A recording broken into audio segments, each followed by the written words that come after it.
Aujourd'hui, on va voir quand LoRa est une super option et quand ce n'est pas du tout la bonne technologie. Et pour bien illustrer ça, je vais vous raconter l'histoire d'un client qui voulait absolument du LoRa pour ses citernes.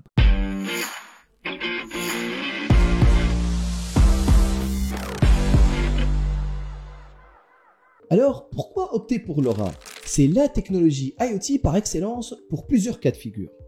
Zone étendue sans couverture réseau existante, en théorie, vous pouvez atteindre jusqu'à 15 km en zone rurale, même là où il n'y a pas d'infrastructure.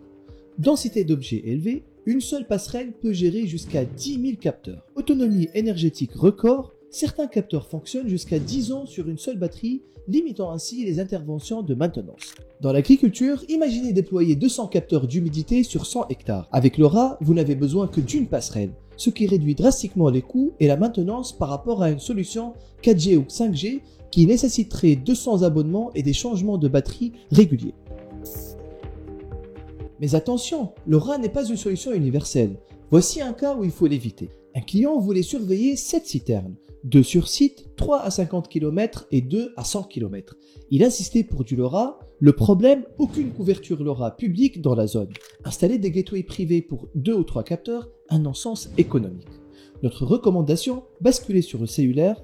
Pourquoi? Car la couverture est existante, pas besoin d'infrastructures supplémentaires. Le coût est maîtrisé, un abonnement par citerne, sans frais de gateway, et la fiabilité est là. Le cellulaire est déjà optimisé pour les zones étendues. Puisque LoRa n'est pas la seule techno sur la table, voyons aussi quand le Wi-Fi ou la 4G 5G peuvent être des alternatives plus pertinentes ou pas.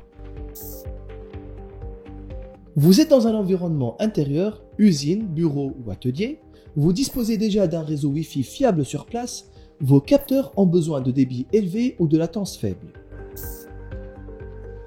Vos capteurs sont en extérieur ou dans des zones non couvertes. Vous avez des contraintes d'énergie, le Wi-Fi consomme plus que le LoRa ou la 4G 5G, vous ne voulez pas surcharger le réseau informatique existant.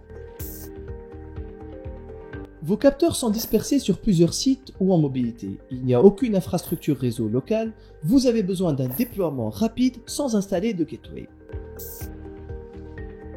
Le coût des abonnements est un frein pour vous. Vous avez besoin d'une autonomie très longue sur batterie, vous voulez garder la main sur l'infrastructure réseau sans dépendre d'un opérateur.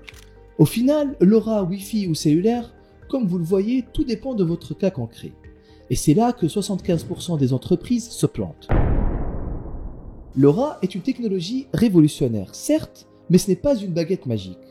Avant de vous lancer, prenez le temps d'analyser votre projet en profondeur. Ne laissez pas un choix technologique précipité transformer votre investissement en véritable casse-tête. Si ce contenu vous a intéressé et que vous souhaitez encourager la chaîne, n'oubliez pas de vous abonner et de laisser un pouce bleu.